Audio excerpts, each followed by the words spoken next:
Hi students, वे optics में आज हम लोग क्वेश्चन नंबर 137 से स्टार्ट कर रहे हैं। क्वेश्चंस की बुकलेट का लिंक और सॉल्यूशन का जो लिंक है वो डिस्क्रिप्शन में अवेलेबल है। क्वेश्चन नंबर 137 देखिए। क्वेश्चन नंबर 137 ये लिखा है कि why do we not encounter diffraction effects of light in everyday observation. तो मतलब ये है कहने का कि हम लोग जो हमारा डेली लाइफ है उसमें हमें डिफ्रैक्शन ऑफ लाइट नज़र क्यों नहीं आता, डिफ्रैक्शन ऑफ साउंड तो नज़र आता है। आप जानते हैं कि अगर आप किसी भी रूम में बैठे हुए हैं तो जो साउंड वेव्स हैं वो खिड़कियों से, दरवाज़ों से मुड़कर आपके कानों तक पहुंच जाया करती हैं, लेकिन लाइट वेव्स ऐसा नहीं होती। लाइट वेव आप लोग जानते हैं कि आप लोग अगर देखें तो जो लाइट वेव्स हैं वो स्ट्रेट लाइन पाथ पर चलती हुई नज़र आती हैं। तो इसका रीज़न आप लोगों को याद दिला दूँ कि डिफ्रैक्शन के लिए ये ज़रूरी है कि जो साइज़ ऑफ द स्लिट है, जो साइज़ ऑफ द ऑब्स्टेकल है, वो हमेशा उसी ऑर्डर का होना चाहिए जिस ऑर्डर की आप वेव यूज़ कर रहे हैं। लेकिन आप जानते हैं कि जो लाइट की वेवलेंथ होती है वो बहुत ही कम होती है। विजिबल लाइट की जो वेवलेंथ होती है वो 4000 एंगस्ट्रॉम से 7800 एंगस्ट्रॉम के बीच में होती है। लेकिन जो ऑब्स्टेकल और जो स्लिट्स आपके आसपास मौजूद होती हैं वो इस साइज़ की नहीं होती हैं, इसलिए वहाँ पर जो डिफ्रैक्शन होता है उसको आप नहीं देख पाते हैं। तो इसका आप आंसर लिखेंगे कि because wavelength of light is very small, because the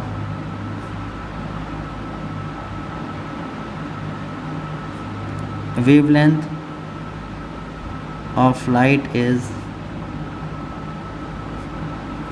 very small and slits and obstacle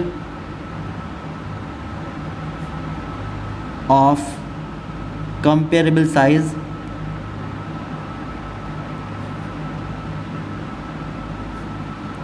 are not present around us. तो इस वजह से जब स्लिट्स और ऑब्स्टेकल प्रेजेंट ही नहीं होती हैं तो उस साइज़ की, तो वहाँ से डिफ्रैक्शन ऑफ लाइट नहीं हो पाता है, जबकि डिफ्रैक्शन ऑफ साउंड हो जाया करता है। तो ये रीज़न होना चाहिए। फिर देखिए बी पार्ट लिखा है, in the observe diffraction pattern due to single slit how will the width of the central maximum be affected if the a part है the width of the source is doubled और b part है the wavelength of the light used is increase. Justify answer in each case. तो आप जानते हैं कि diffraction pattern में क्या होता है, आप लिखेंगे बी पार्ट में।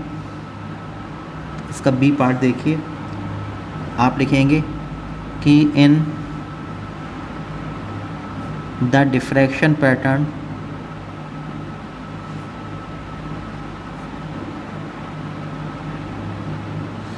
in the diffraction pattern the angular width of central maximum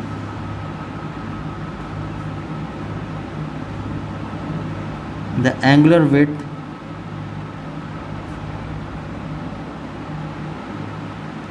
of central maximum, उसी की बात हम लोग कर रहे हैं। कितनी होती है, 2 theta is equal to 2 lambda upon e. आप जानते हैं कि यहाँ पर जो लैम्डा है वो वेवलेंथ ऑफ लाइट यूज्ड है और जो स्मॉल ई है यह है विड्थ ऑफ द स्लिट।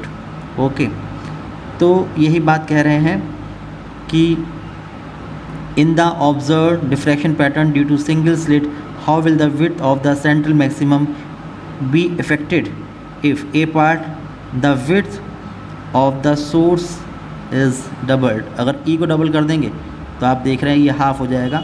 इसका आप देख रहे हैं स्मॉल ए पार्ट में कि जो एंगुलर विड्थ है 2 theta it is inversely proportional to E.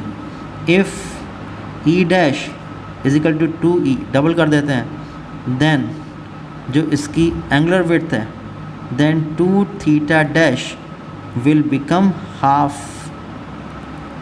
of 2 theta। तो जो एंगुलर विड्थ है वो हाफ हो जाएगी, that is angular width will that is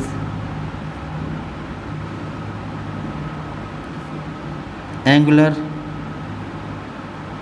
width of the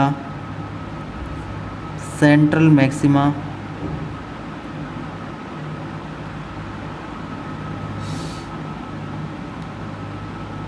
is reduced to half when the slit width is when the slit width is doubled.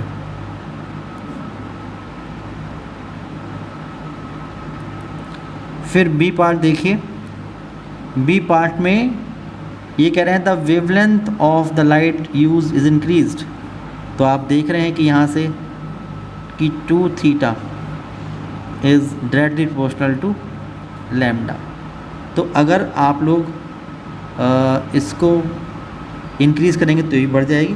तो आप लिखेंगे the angular width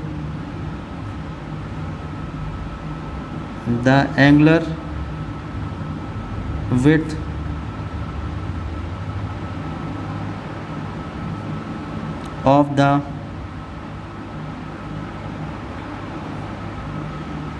central maxima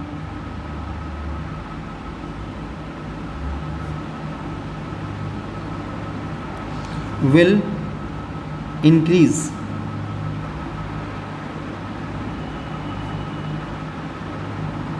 with increase in the wavelength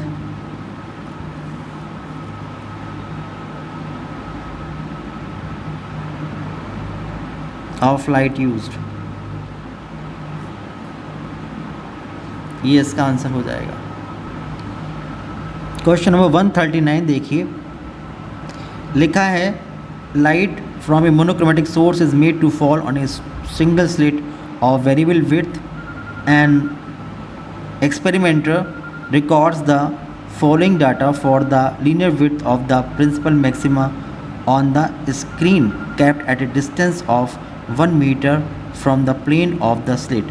Use any two observations for the use any two observations from this data to estimate the value of the wavelength of the light used। तो हम बात कर रहे हैं कि diffraction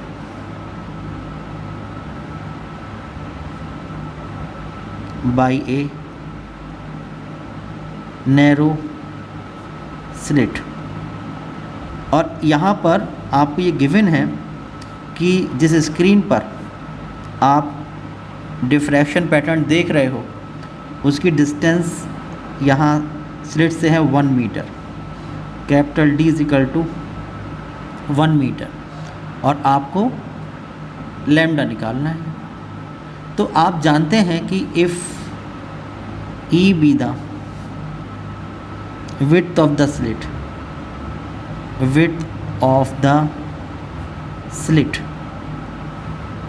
then angular width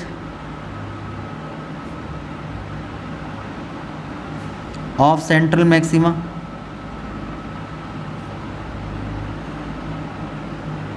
formula था 2 theta is equal to 2 lambda upon e, ये होता है। और इसे कैपिटल से मल्टीप्लाई कर देंगे तो लीनियर विड्थ आती है। तो linear width of central maxima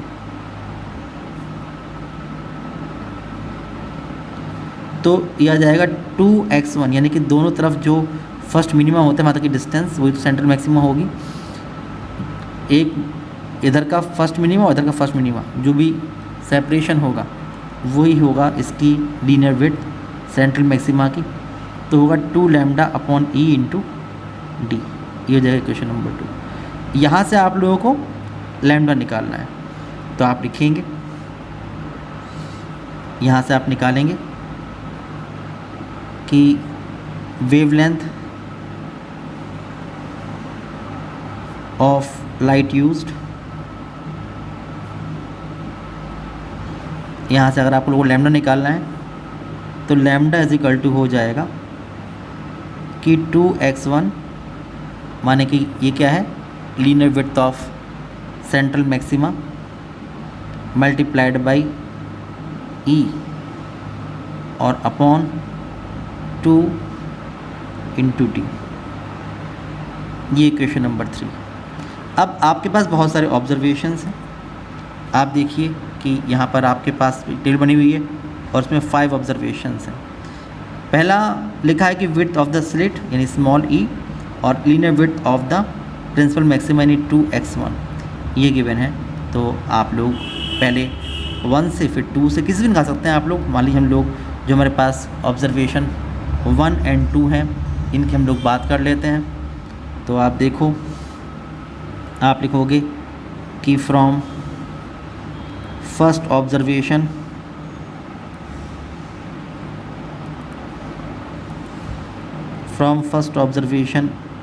तो विड्थ ऑफ द स्लिट है स्मॉल ई, ये है 0.1 mm।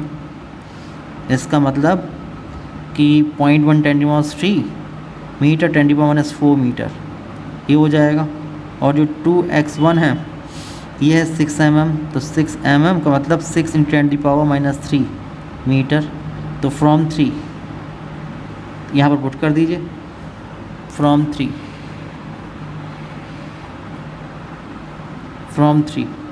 तो आप लिखोगे, यहाँ पर पुट करेंगे तो lambda is equal to 2x1 है 6 × 10⁻³ into 10⁻⁴ upon 2 multiplied by d is 1 metre.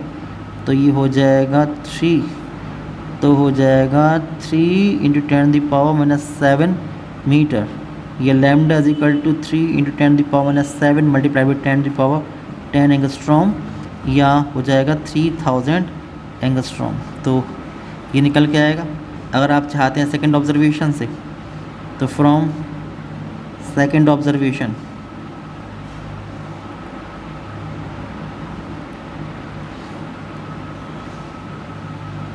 यहाँ से आप देख लीजिए, यहाँ से आप देख रहे हैं कि जो विड्थ ऑफ द स्लिट है ये गिवन है 0.2 millimetre.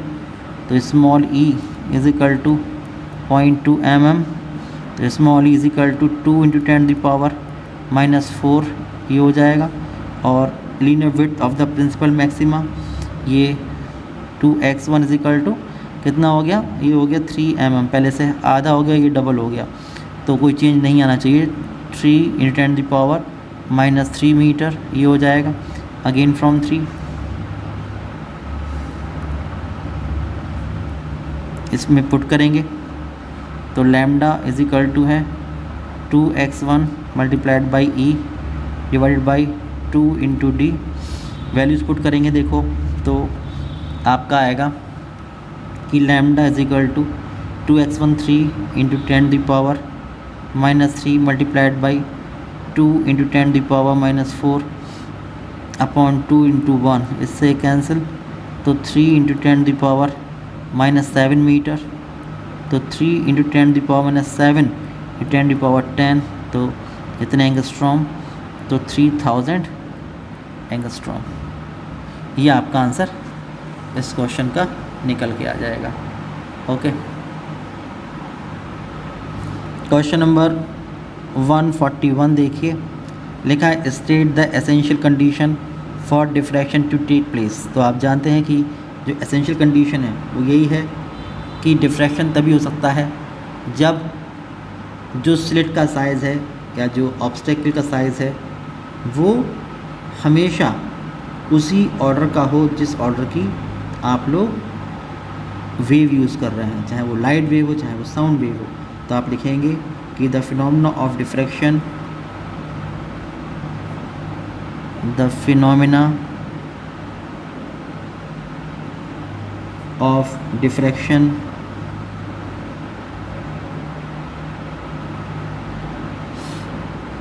is appreciable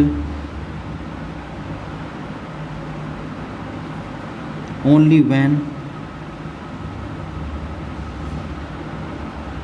the size of the slit or the obstacle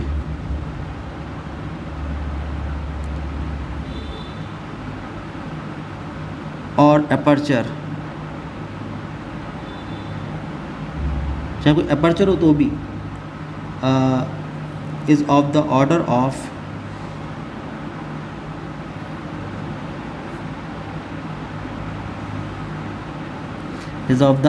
of wavelength of wave used। जो भी स्लिट है या कोई अपर्चर है ऑब्स्टेकल का या ऑब्स्टेकल है, उसका जो साइज़ है, जब तक वो जो भी आप वेव यूज़ करो, चाहे वो लाइट वेव हो चाहे वो साउंड वेव हो, उसके ऑर्डर का नहीं होगा तब तक डिफ्रैक्शन नहीं हो सकता। यही वजह है कि हम लोग डेली लाइफ में साउंड का जो डिफ्रैक्शन है वो तो एक्सपीरियंस करते हैं, लेकिन लाइट का डिफ्रैक्शन को हम लोग एक्सपीरियंस नहीं कर पाते हैं। Question number 143,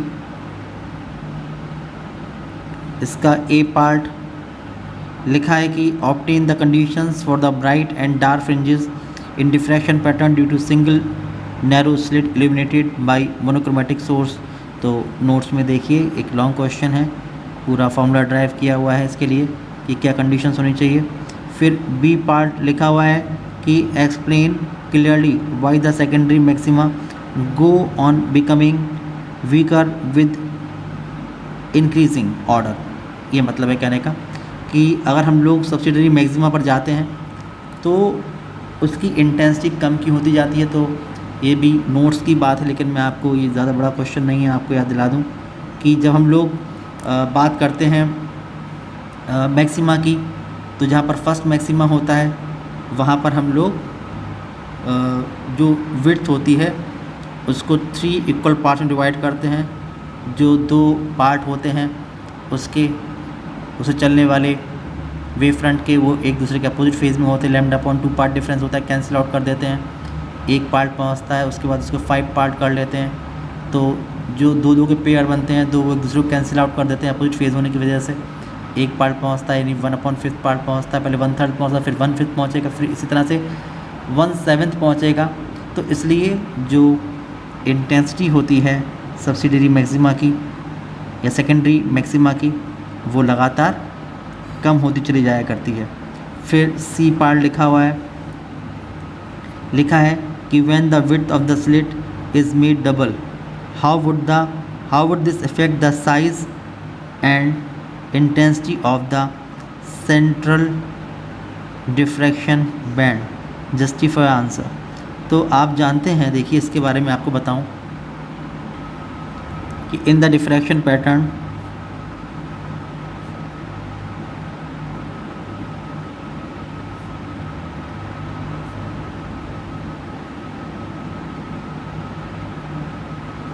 of a narrow slit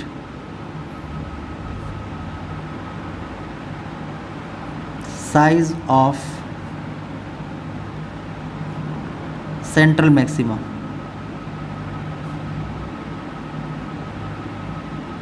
जिसको हम 2x1 यानी कि दोनों तरफ जो मिनिमाज हैं, फर्स्ट मिनिमा वहाँ तक की डिस्टेंस से बताते हैं, कई बार बता चुके हैं, 2λ/e × t ये होता है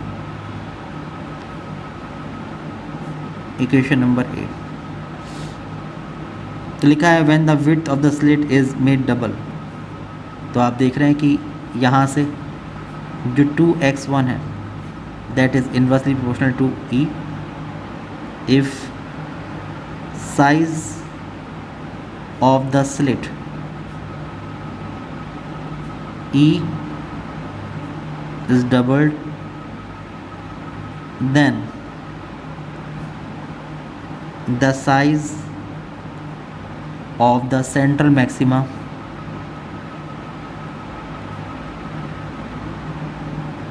to x1 would become half,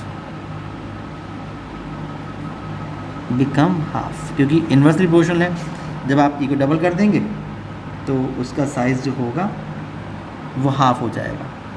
उसके बाद आप देखिए कि जब हम लोग विड्थ को डबल करेंगे तो जो भी वहाँ पर वेव फ्रंट पहुँच रहा होगा उसका हर पॉइंट एक पॉइंट सोर्स की तरह बिहेव करेगा, और जब आप लोग उसके साइज़ को डबल कर देंगे तो वहाँ पर जो पॉइंट सोर्सेज की तरह बिहेव करने वाले पॉइंट्स हैं उसके वेव फ्रंट पर वो भी बढ़ जाएंगे।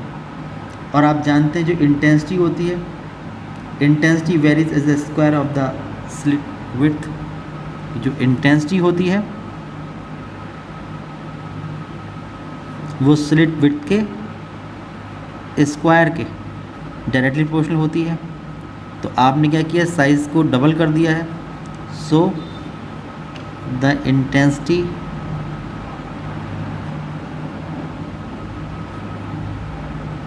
will become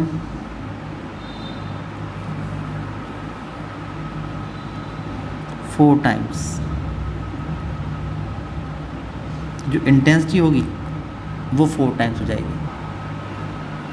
क्वेश्चन नंबर 144 देखिए, लिखा है कि in a monochromatic if a monochromatic source of light is replaced by white light, what change would you observe in the diffraction pattern. तो आप देखो कि अगर हम लोग मोनोक्रोमेटिक सोर्स को किसी नेचुरल वाइट लाइट के सोर्स से रिप्लेस कर देंगे तो क्या होगा कि नेचुरल वाइट लाइट का जो सोर्स होगा उसमें बहुत सारे कलर 7 कलर्स होंगे, विबग्योर वाले 7 कलर्स के कंपोनेंट होंगे, और जहाँ पर सेंट्रल मैक्सिमा बन रहा है वहाँ पर उन 7 कलर के लिए आपको मैक्सिमा मिलेगा।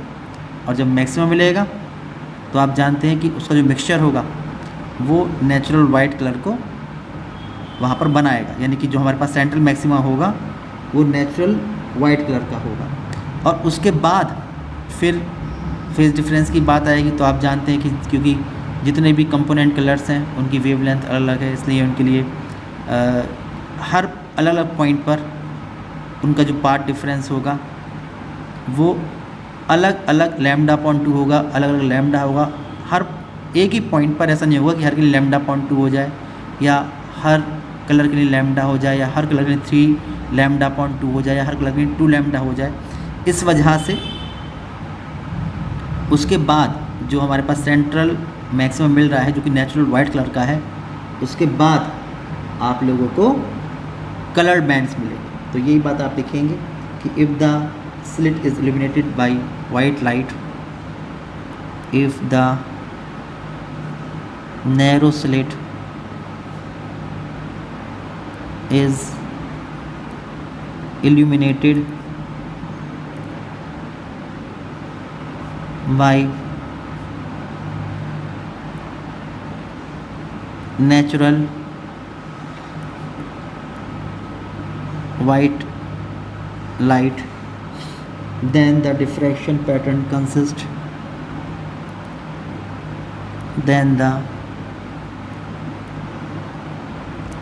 diffraction pattern consists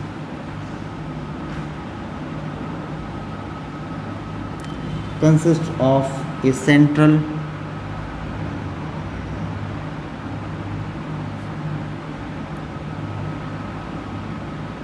natural white maxima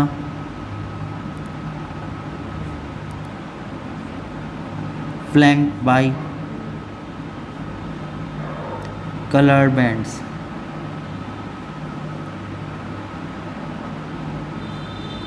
on both sides।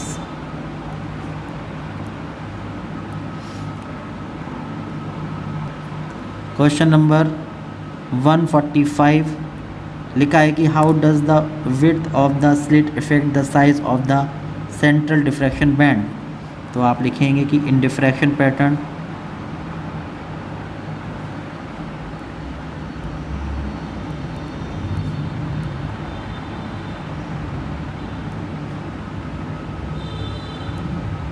size of central maxima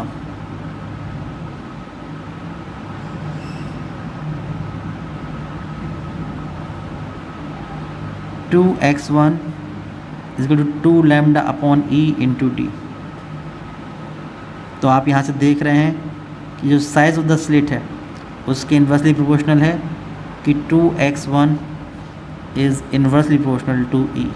तो बस इतनी सी बात पूछ रहे हैं कि किस तरह से वो विड्थ ऑफ द स्लिट पर डिपेंड करता है। Question number 149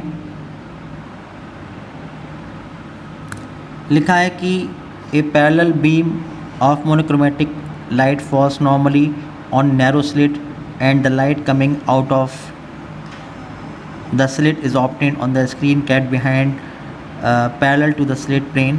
What kind of pattern do you observe on the screen and why? तो ये तो आप जानते हैं, नोट्स में आप जानते हैं कि आपको डिफ्रैक्शन पैटर्न मिलता है, जो आपको कर्व मिलता है इंटेंसिटी वर्सेस पोजीशन, वो आप लोग वहाँ पर बना देंगे और रीज़न बता देंगे, यानी कि पूरा आपको डिफ्रैक्शन को यहाँ पर एक्सप्लेन करना है।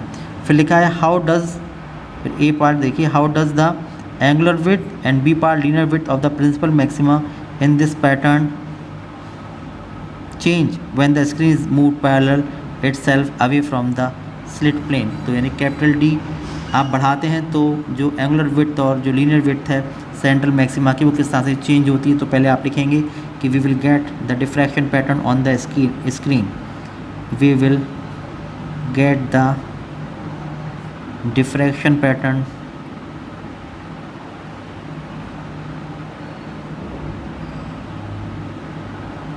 on the screen। A part में आप जानते हैं कि एंगुलर विड्थ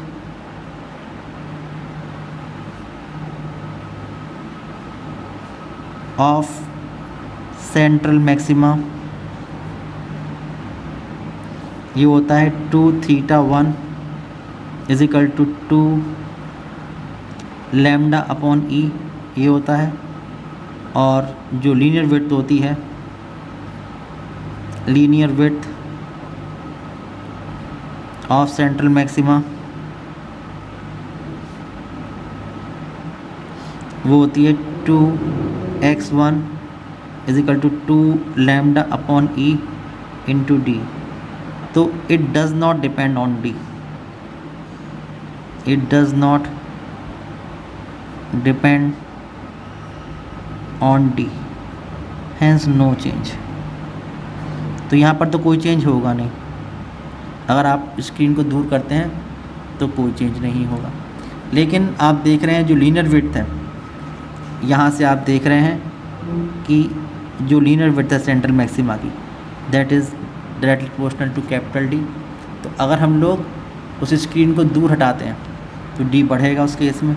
तो आप देखेंगे कि इफ़ डी इंक्रीजेस देन जो लीनियर विड्थ है 2x1 ये भी इंक्रीज़ करेगी। ये आपका आंसर हो जाएगा। उसके बाद देखो लास्ट पार्ट में, सी पार्ट में, state 2 points of difference between the, यहाँ पर होना चाहिए diffraction and interference pattern observe on the screen. तो ये जो डिफरेंस थे कि फ्रिंज विड्थ और इंटेंसिटी के जो चेंजेस थे उसके बारे में हम लोग ऑलरेडी डिस्कस कर चुके हैं क्वेश्चन नंबर 136 के बी पार्ट में। तो आप लिखेंगे कि answer of question number 136 B part. तो आप देखिए कि ये यूनिट ख़त्म हो गई आज, और अब जो भी नेक्स्ट यूनिट होगी उसको स्टार्ट करेंगे। आज के इस वीडियो में इतने रखते हैं, नेक्स्ट वीडियो में आपसे फिर मुलाकात होगी, तब तक के लिए बाय बाय।